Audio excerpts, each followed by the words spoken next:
തിരുവിഷ്ട ministries daily ബ്രെഡിലേക്ക് സ്വാഗതം. 2020 November 30 സാർവത്രിക സഭ വിശുദ്ധ ബലി മധ്യേ പ്രഘോഷിക്കുന്ന തിരുവചനങ്ങൾ. റോമാക്കാർക്കെഴുതിയ ലേഖനം 10-ാം അധ്യായം 9 മുതൽ 18 വരെയും, സങ്കീർത്തനങ്ങൾ 19 2 മുതൽ 3 വരെയും 4 മുതൽ 5 വരെയും, വിശുദ്ധ മത്തായി സുവിശേഷം 4-ാം അധ്യായം 18 മുതൽ 22 വരെയും തിരുവചനങ്ങൾ. വിശുദ്ധേറ്റവും പ്രിയപ്പെട്ടവരെ, കൃപയും സമാധാനം നമ്മോടുകൂടെ. യേശുക്രിസ്തുവിൽ നാം തിരഞ്ഞെടുക്കപ്പെട്ടിട്ടുള്ളത് ശിഷ്യത്വത്തിലേക്കാണെന്നും ശിഷ്യത്വമാകട്ടെ ക്രിസ്തുവിനെ പ്രഘോഷിക്കാനുള്ള ദൈവവിളിയാണെന്നും വചനമെന്ന് നമ്മെ ഓർമ്മപ്പെടുത്തുന്നു. ഭൗമിക ജീവിതകാലം പലപ്പോഴും ലോക താൽപ്പര്യങ്ങളിൽ, ലോകവ്യാപാരങ്ങളിൽ മുഴുകിയുള്ള ജീവിതമാണ് നാം നയിക്കുക. ജീവിതത്തിൻ്റെ സാധാരണത്വങ്ങളിൽ കുടുങ്ങിപ്പോകുന്നത് മൂലം യഥാർത്ഥ ദൗത്യമെന്ത് എന്നതിനെക്കുറിച്ച് ഗൗരവമായ ഒരു ധാരണ നമുക്കില്ലാതെ പോകുന്നു. ദൈവം നമ്മെ വിളിച്ചിട്ടുള്ളത് തൻ്റെ പുത്രൻ്റെ ശരീരത്തിൻ്റെ ഭാഗമായി മാറാനാണെന്നും ക്രിസ്തുവിൽ ആനുകാലിക ലോകത്തിന് രക്ഷയുടെ സദ്വാർത്ത പകർന്നു കൊടുക്കാനാണെന്നും വ്യക്തമായ ബോധ്യമോ അതിനനുസരിച്ച് ജീവിത നിലപാടോ നമുക്കില്ല എന്ന പരമാർത്ഥം ആഗമനകാലത്തേക്ക് എത്തി നോക്കുന്ന ഈ വേളയിൽ നാം ഓർക്കേണ്ടതുണ്ട്. സുവിശേഷം പ്രഘോഷിക്കാനായി ക്രിസ്തു ശിഷ്യന്മാരെ തിരഞ്ഞെടുക്കുന്ന രംഗമാണ് സുവിശേഷത്തിൽ നാം വായിച്ചു കേൾക്കുക. അവൻ ഗലീല കടൽ തീരത്തൂടെ നടക്കുമ്പോൾ കടലിൽ വല വീശിക്കൊണ്ടിരുന്ന 2 സഹോദരന്മാരെ കാണുന്നു, പത്രോസിനെയും അന്ത്രയോസിനെയും. യേശു ഒരു തൊഴിലുമില്ലാതിരുന്ന, അല്ലെങ്കിൽ ജീവിതത്തിൻ്റെ സാധാരണത്വത്തിൽ മുഴുകാതിരുന്ന ആരെയുമല്ല തൻ്റെ രാജ്യത്തിൻ്റെ പ്രഘോഷകരായി, തൻ്റെ ചുവടുകൾ അനുഗമിക്കാനായി വിളിക്കുന്നത്. യേശു വിളിക്കുന്നത് നിശ്ചയമായും ലോകവ്യാപാരങ്ങളിൽ മുഴുകിയിരുന്നവരെയാണ്, അധ്വാനത്തിൽ പെട്ടിരുന്നവരെയാണ്. ഭൗമികവാസകാലം അധ്വാനം ഒഴിവാക്കി പോകാനല്ല ക്രിസ്തു പഠിപ്പിക്കുന്നത് എന്നത് ഈ വിളിക്കകത്ത് നമുക്ക് കാണാൻ പറ്റും. ഈ ലോകത്തിൻ്റെ താല്പര്യങ്ങൾ സംരക്ഷിക്കാൻ വേണ്ടി ആകരുത് അധ്വാനങ്ങൾ എന്നതാണ് അധ്വാനവുമായി ബന്ധപ്പെട്ട കാര്യത്തെക്കുറിച്ച് നമുക്കുണ്ടാകേണ്ട ചിന്ത. ജീവിത സാഹചര്യങ്ങൾക്കനുസരിച്ച് അധ്വാനിക്കാനും ഉപജീവനം നടത്താനും മാനുഷികമായ ഒരു വിളി നിലനിൽക്കെ തന്നെ, ആ അധ്വാനങ്ങളിലായിരിക്കെ തന്നെ അതിനേക്കാൾ മഹത്തായ ഒരു പദ്ധതിയിലേക്ക്, ദൈവത്തിൻ്റെ വിളിയിലേക്ക് നാം പ്രവേശിക്കേണ്ടതുണ്ടെന്ന് വചനം പറയുന്നു. ഈശോ പറയുന്നത് ഇങ്ങനെയാണ്: എന്നെ അനുഗമിക്കുക, ഞാൻ നിങ്ങളെ മനുഷ്യരെ പിടിക്കുന്നവരാക്കും. എന്നെ അനുഗമിക്കുക, ഞാൻ നിങ്ങളെ മനുഷ്യരെ പിടിക്കുന്നവരാക്കുമെന്ന് പറയുന്നത് മത്സ്യം പിടിച്ച് ശീലമുള്ള മനുഷ്യരോടാണ്. അവർ തങ്ങളുടെ പരിചിതമായ ഈ കടലും സാഹചര്യങ്ങളും വിട്ട് ജീവിത യാഥാർത്ഥ്യങ്ങൾക്കകത്ത് മനുഷ്യൻ നേരിടുന്ന പ്രശ്നങ്ങൾക്ക് പരിഹാരം പറയുന്നവരായി, മറ്റുള്ളവരെ ദൈവത്തിനു വേണ്ടി നേടുന്നവരായി മാറിത്തീരുന്നു എന്നത് അവരുടെ ജീവാർപ്പണത്തിൻ്റെ ഭാഗമാണ്. അവർ തൽക്ഷണം വലകൾ ഉപേക്ഷിച്ച് അവനെ അനുഗമിച്ചു.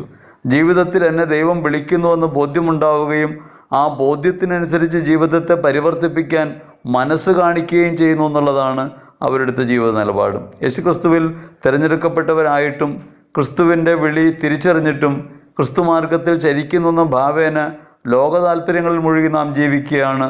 യേശുവിനോട് നാം പറഞ്ഞത് പിന്നാലെ പോകാമെന്നാണ് നാം ചെയ്യുന്നത്. അവനിൽ നിന്ന് അകന്നു പോകുന്ന പ്രവൃത്തികളാണ്. അതുകൊണ്ട് അവർ യേശുവിൻ്റെ സ്വാധീന വലയത്തിലായിത്തീരുന്നു, സ്വയം അർപ്പിക്കുന്നു എന്നുള്ളത് സുവിശേഷ പ്രഘോഷണത്തിന് അടിയന്തര ആവശ്യമുള്ള കാര്യമാണ്. സെബെദീപുത്രന്മാരായ യാക്കോബും യോഹന്നാനും സമാനമായ രീതിയിൽ പിതാവിനോടൊപ്പം വള്ളത്തിലിരുന്ന് വല നന്നാക്കുകയാണ്. അവരും തങ്ങളുടെ ഉപജീവനത്തെ പ്രധാനമായിട്ട് കാണുക, പ്രധാന ജീവനമായ സുവിശേഷത്തെ അല്ല, ഉപജീവന മാർഗത്തെ പ്രധാനമായിട്ട് കാണുകയാണ്. അങ്ങനെയുള്ളവരെ വിളിച്ചിട്ടാണ് ദൈവം ഈ പ്രധാനപ്പെട്ട ജീവൻ്റെ പ്രയോഗ വഴിയിലേക്ക് ശിഷ്യന്മാരെ അയക്കുക. തൽക്ഷണം അവർ വഞ്ചിയും വലയും ഉപേക്ഷിക്കുന്നു. ഈ തൽക്ഷണം ഉപേക്ഷിക്കുക പറയുമ്പോൾ തന്നെ റെഡിനെസ് ആണ് ഏറ്റവും പ്രധാനപ്പെട്ടതായിട്ടുള്ളത്. ക്രിസ്തു മാർഗത്തിലേക്ക് തിരിയാൻ കഴിയേണ്ടവരാണ് നാം. നമുക്ക് പലപ്പോഴും കഴിയാതെ പോയിട്ടുണ്ട് എന്നുള്ളത് പരമമായ യാഥാർത്ഥ്യമാണ്. എന്താണ് നാം ചെയ്യേണ്ടത്? യേശു കർത്താവാണെന്ന് അതിരം കൊണ്ടേറ്റ് പറയുകയും ദൈവം അവനെ മരിച്ചവരിൽ നിന്ന് ഉയർപ്പിച്ചുവെന്ന് ഹൃദയത്തിൽ വിശ്വസിക്കുകയും ചെയ്യണം. യേശു എന്നെ വിളിക്കുന്നു എന്ന ബോധ്യമുണ്ടാകുക എന്നതുപോലെ തന്നെ യേശു എൻ്റെ കർത്താവാണെന്ന്, എൻ്റെ ഉടയവനാണെന്ന് ഒരു പരമമായ ബോധ്യം നിലനിൽക്കുമ്പോൾ മാത്രമേ നമുക്ക് ക്രിസ്തുവിൻ്റെ മാർഗത്തെ അനുഗമിക്കാൻ കഴിയൂ എന്ന് വചനം ഇന്ന് നമ്മോട് പറയുന്നു. ഏറ്റവും പ്രിയപ്പെട്ടവർ, എന്തുകൊണ്ടാണ് ഈ പ്രഘോഷണ വഴിയിലേക്ക് നമുക്ക് നീങ്ങാൻ പറ്റാത്തത്? യേശുവിനെ ലോകത്തിന് പകർന്നു കൊടുക്കുക എന്ന പരമമായ ധർമ്മം നിറവേറ്റാൻ തടസ്സമായിട്ട് എന്താണുള്ളത്? നമുക്ക് പല ഭൗതിക സാഹചര്യങ്ങളും അതിനെക്കുറിച്ച് പറയാനുണ്ടാകാം. എന്നാൽ യഥാർത്ഥത്തിൽ അതിനുള്ള കാരണം എന്താണെന്ന് റോമർ ലേഖനം പറയുന്നുണ്ട്. അത് യേശു കർത്താവാണെന്ന് അധരം കൊണ്ട് ഏറ്റുപറയുകയും ദൈവം അവനെ മരിച്ചവരിൽ ഉയർപ്പിച്ചുവെന്ന് ഹൃദയത്തിൽ വിശ്വസിക്കുകയും ചെയ്യാതെ പോകുന്നു എന്നുള്ളതാണ്. അങ്ങനെ ഹൃദയം കൊണ്ട് നാം യേശുവിനെ പറയുകയും അതിരം കൊണ്ട് ഏറ്റുപറയും ഹൃദയത്തിൽ വിശ്വസിക്കുകയും ചെയ്താൽ ഈ ഉടമസ്ഥ സ്ഥാനം ദൈവത്തിന് കൊടുത്ത് മുൻപോട്ട് പോകാൻ തുടങ്ങിയാൽ നിശ്ചയമായിട്ടും ക്രിസ്തു പ്രഘോഷണം നമ്മുടെ ജീവിതം വഴി തന്നെ സംഭവിക്കും. അതിരം കൊണ്ട് പറയുന്നതിലല്ല, ജീവിക്കുന്ന ജീവിത സാഹചര്യങ്ങൾക്കകത്ത് ജീവിതം കൊണ്ട് പറയുന്ന സുവിശേഷത്തെക്കുറിച്ചാണ് നമ്മൾ ആലോചിക്കേണ്ടത്. ഭൗതിക ലോക ചുറ്റുപാടുകളിൽ ആനുകാലികതയ്ക്ക് അനുസൃതമായി ദൈവവചനത്തെ വ്യാഖ്യാനിക്കാനും വെളിപ്പെടുത്തി കൊടുക്കാനും കഴിയുന്ന ഒരു ജീവിതം നയിക്കാൻ നമുക്ക് ബാധ്യതയുണ്ട്. പലപ്പോഴും നമുക്ക് സംഭവിക്കുന്ന പിഴവെന്താണ്? നമ്മൾ ഭൗതിക ജീവിത സാഹചര്യങ്ങളിൽ ഇടപെടുന്നവരായിട്ട് മാറുന്നില്ല.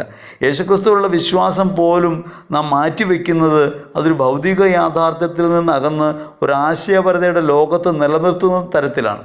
അതായത് ക്രിസ്തുവിലുള്ള വിശ്വാസം ഒരു അധരവ്യായാമമായി തലച്ചോറിൻ്റെ പ്രവൃത്തിയായി മാത്രം മാറ്റി തീർക്കുന്നു. അതുകൊണ്ട് കണ്ണടച്ച് വചനം ധ്യാനിക്കുന്നു എന്ന ഭാവേന ഈ വചനത്തിൻ്റെ പൊരുളിലേക്ക്, ഈ വചനത്തിൻ്റെ ജ്ഞാന മാർഗങ്ങളിലേക്ക് ഒക്കെ മനസ്സിനെ വ്യാപിപ്പിക്കാൻ നമുക്ക് പറ്റുന്നുണ്ട്.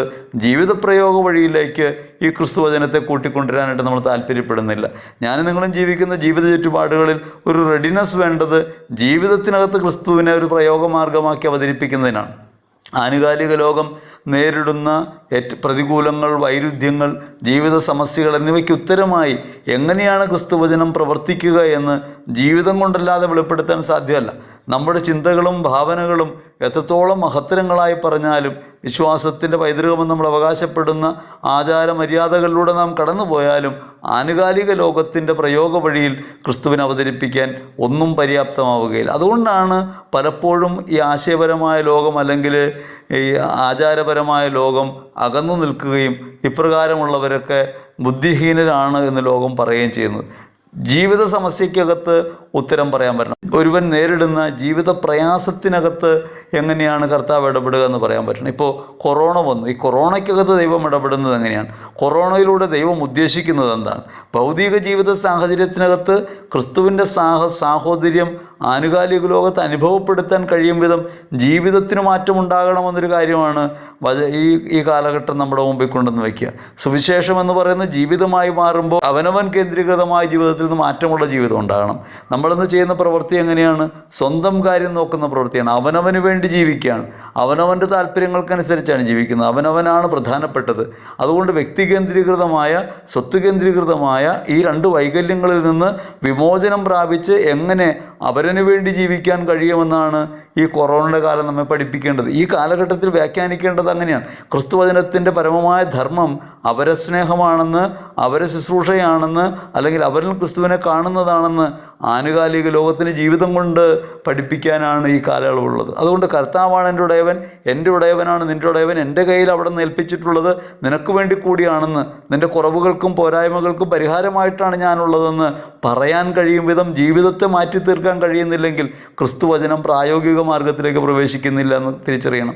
ഏറ്റവും പ്രിയപ്പെട്ടവരെ, അതുകൊണ്ട് നമ്മൾ അതിരം കൊണ്ട് ഏറ്റുപറയണമെങ്കിൽ ജീവിതത്തിൽ ഒരു ബലം ഉണ്ടാകണം. ജീവിതത്തിൽ ഉപേക്ഷിക്കാത്തൊരുവിന് പറയാൻ സാധ്യമല്ല. അപ്പോൾ അതുകൊണ്ട് അതിരം കൊണ്ട് ഏറ്റുപറയുന്ന വചനത്തെ ജീവിതത്തിൻ്റെ കർമ്മമാർഗമാക്കി മാറ്റുന്ന ഒരു പ്രവൃത്തിയിലേക്ക് ഞാനും നിങ്ങളും പ്രവേശിക്കേണ്ടതുണ്ടെന്ന് വചനം ഇന്ന് നമ്മോട് പറയുന്നു. ഇത് വ്യക്തിപരമായ ഒരു ജീവിത പ്രക്രിയയായി നമ്മൾ തിരഞ്ഞെടുക്കണം. അങ്ങനെ നിരന്തരമായി പ്രപഞ്ചം പറഞ്ഞുകൊണ്ടിരിക്കുന്ന, പ്രപഞ്ചം മുഴുവൻ നിറഞ്ഞു കവിയുന്ന ദൈവവചനത്തിൻ്റെ സാധ്യതയെ മാനുഷികമായ ജീവിത വഴിയിലേക്ക് നമുക്ക് കൂട്ടിക്കൊണ്ടുവരാൻ പറ്റണം. പ്രപഞ്ചം ഇങ്ങനെ അപരത്വത്തെ മാനിക്കുകയും സ്നേഹത്തോടെ പരസ്പരം സഹവർത്തിക്കുകയും ചെയ്യുന്ന ഒരു പ്രവർത്തന മാർഗത്തിലൂടെ കടന്നു പോകുന്നുണ്ട്. ഇപ്പോൾ ഒരു ഫുഡ് സൈക്കിളാണെങ്കിലും ജീവിത വ്യവസ്ഥകളാണെങ്കിലും പ്രകൃതി കൊണ്ടുവന്ന് വെക്കുന്ന ജീവിത വ്യവസ്ഥകൾ നമ്മൾ കണ്ടുപഠിക്കണം. അതുകൊണ്ടാണ് സങ്കീർത്തകൻ പറയുന്നത്, പകൽ പകലിനോട് അവിരാമം സംസാരിക്കുന്നു, രാത്രിക്ക് വിജ്ഞാനം പകരുന്നു. നിരന്തരമായി പ്രപഞ്ചത്തിൻ്റെ പ്രവൃത്തി വഴികളിലൊക്കെ, ചലനങ്ങളിലൊക്കെ നമുക്ക് കണ്ടെത്താൻ കഴിയുന്ന പരമമായ സത്യമാണ് നിലനിൽക്കുന്ന പരിപൂർണതയായ ദൈവത്തിൻ്റെ വാക്കുകൾക്ക് കീഴ്പ്പെടുക എന്നുള്ളത്. അങ്ങനെ ദൈവത്തിൻ്റെ വാക്കുകൾക്ക് കീഴ്പ്പെട്ട് ആ വാക്കാകുന്ന ക്രിസ്തുവിനെ ആനുകാലിക ലോകത്ത് പ്രകാശനം ചെയ്ത് ജീവിതത്തിൻ്റെ സമസ്യകൾക്ക് ഉത്തരമായി മാറുന്ന ക്രിസ്തുവിനെ ലോകത്തിന് പരിചയപ്പെടുത്തി സുവിശേഷത്തിൻ്റെ ധർമ്മം നിർവഹിക്കാൻ, ഈ ദൗത്യബോധത്തോടെ മുൻപോട്ട് പോകാൻ ഞങ്ങളെ ബലപ്പെടുത്തണമേ എന്ന് ഹൃദയപൂർവ്വം നമുക്ക് പ്രാർത്ഥിക്കാം. ദൈവം നമ്മെ അനുഗ്രഹിക്കട്ടെ. ആമേൻ.